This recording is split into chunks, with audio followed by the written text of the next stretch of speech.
കോടതിയിലെ assistant public prosecutor അനീഷയുടെ ആത്മഹത്യയുമായി ബന്ധപ്പെട്ട് ദേശീയ വിവരാവകാശ കൂട്ടായ്മയും ആൽത്തിയ സ്ത്രീ കൂട്ടായ്മയും സംയുക്തമായി നടത്തുന്ന APP അനീഷയ്ക്ക് മരണാനന്തരമെങ്കിലും നീതി ലഭിക്കണം എന്ന ക്യാമ്പയിനിന്റെ പോസ്റ്റർ പ്രചരണം മഞ്ചേരി ജില്ലാ കോടതി പരിസരത്ത് നടന്നു. 8-ാം തീയതി സെക്രട്ടേറിയറ്റ് പരിസരത്ത് രാപ്പകൽ നിരാഹാര സമരം നടക്കുന്നതിന്റെ പ്രചരണാർത്ഥമാണ് പോസ്റ്റർ ക്യാമ്പയിൻ ആരംഭിച്ചത്. നട്ടെല്ല് സംബന്ധമായ പ്രശ്നങ്ങൾക്ക് ശാശ്വത പരിഹാരം ABC orthopaedic hospital Manjeri, near Kairali theatre, Calicut road, Manjeri. അനീഷയുടെ ആത്മഹത്യ സംബന്ധിച്ച അന്വേഷണത്തിൽ പോലീസ് കാണിക്കുന്ന അലംഭാവം അവസാനിപ്പിക്കുക, ആത്മഹത്യാ പ്രേരണാ കുറ്റത്തിന് കേസെടുക്കുക തുടങ്ങിയ ആവശ്യങ്ങൾ ഉന്നയിച്ചാണ് ക്യാമ്പയിൻ നടക്കുന്നത്. ക്യാമ്പയിനിന്റെ മുന്നോടിയായി നീതിന്യായ സംവിധാനത്തിനകത്തെ ദുഷ്പ്രവണതകൾ അവസാനിപ്പിക്കുന്നതിന് നടപടി ആവശ്യപ്പെട്ട് രാഷ്ട്രപതിക്കും സുപ്രീം കോടതി ചീഫ് ജസ്റ്റിസിനും കൂട്ടായ്മ പ്രവർത്തകർ കത്തുകൾ അയച്ചിരുന്നു. മാർച്ച് 20 മുതൽ സംസ്ഥാനതല കലാ സാംസ്കാരിക പ്രചരണ യാത്രയും നടക്കും. സ്ത്രീ എന്ന നിലയിലും APP എന്ന നിലയിലും അനീഷയുടെ ആത്മഹത്യ ഓരോ മനുഷ്യനെയും വേദനിപ്പിക്കുന്നതാണെന്ന് പോസ്റ്റർ ക്യാമ്പയിനിൽ ദേശീയ വിവരാവകാശ കൂട്ടായ്മ Keralam state coordinator KV Shaji പറഞ്ഞു. നമുക്കെല്ലാം കേരളീയ സമൂഹത്തിൽ ഭയങ്കരമായി വേദന ഉണ്ടാക്കിയിട്ടുള്ള ഒന്നാണ് പറവൂർ കോടതിയിലെ APP അനീഷയുടെ ആത്മഹത്യ. ആത്മഹത്യ പല മാനങ്ങളിൽ ഇന്ത്യൻ സമൂഹത്തെ ബാധിക്കുന്ന ഒന്നാണ്. അവർ മരിക്കുന്നതിന് മുമ്പ് പൊതുസമൂഹത്തിന് മുമ്പാകെ അയച്ചിട്ടുള്ള ശബ്ദ സന്ദേശങ്ങളിൽ നിന്ന് ബോധ്യപ്പെടുന്നത് അതാണ്.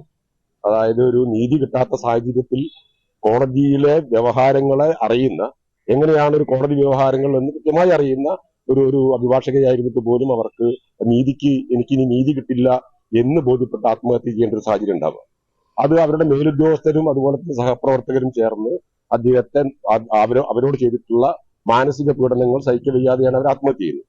അപ്പൊ അവര് പറഞ്ഞിട്ടുള്ള കാര്യങ്ങൾ എന്ന് പറയുന്നത് ഈ നീതിന്യായ സംവിധാനത്തിനകത്ത് വന്നു ഭവിച്ചിട്ടുള്ള കുറ്റകരമായ പ്രവണതകൾ, അവിടെ നടക്കുന്ന രാഷ്ട്രീയമായിട്ടുള്ള സമ്മർദ്ദങ്ങൾ, അത്തരത്തിലുള്ള നീതിന്യായ സംവിധാനത്തിനകത്ത് ഒരു കാരണവശാലും വരാൻ പാടില്ലാത്ത കാര്യങ്ങളെ എതിർക്കുകയും ആ എതിർത്തതിന്റെ പേരിൽ അവർക്ക് ആ നീതിന്യായ സംവിധാനത്തിനകത്ത് ജോലി ചെയ്യാൻ സാധിക്കാത്ത ഒരു സാഹചര്യം ഉണ്ടാവുകയും അവരെ നിരന്തരം പീഡിപ്പിക്കുകയും ചെയ്തൊരു പശ്ചാത്തലത്തിലാണ് അവർ ആത്മഹത്യ ചെയ്യുന്നത്.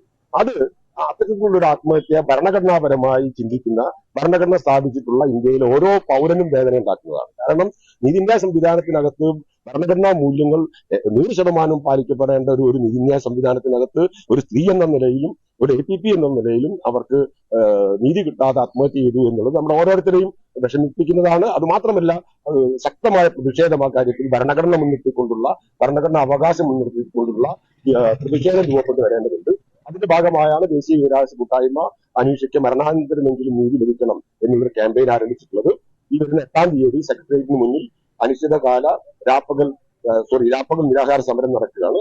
ആൽത്തിയ പെൺകൂട്ടായ്മയുടെയും ദേശീയ വിവരാവകാശ കൂട്ടായ്മയുടെയും മുൻകൈയിലാണ് നടക്കുന്നത്. അതിനുശേഷം സംസ്ഥാന തലത്തിൽ തന്നെ സംസ്ഥാന വ്യാപകമായി ഈ കാര്യങ്ങൾ പ്രചരണം നടത്തിക്കൊണ്ടുള്ള പ്രചാരണ ജാഥയിൽ നമ്മൾ ആലോചിക്കുന്നുണ്ട്.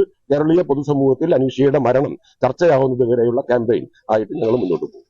മുജീബ് പത്തിരിയാൽ, ഇബ്രാഹിം കൊന്നോല, ഷിഹാബുദ്ദീൻ പള്ളിക്കലകത്ത്, മൻസൂർ, നാസിർ പറമ്പടൻ, AP അബൂബക്കർ തുടങ്ങിയവർ പരിപാടിയിൽ പങ്കെടുത്തു. തിരൂർ, പൊന്നാനി, പെരിന്തൽമണ്ണ, കൊണ്ടോട്ടി എന്നീ സ്ഥലങ്ങളിൽ പോസ്റ്റർ പ്രചാരണം നടത്തി.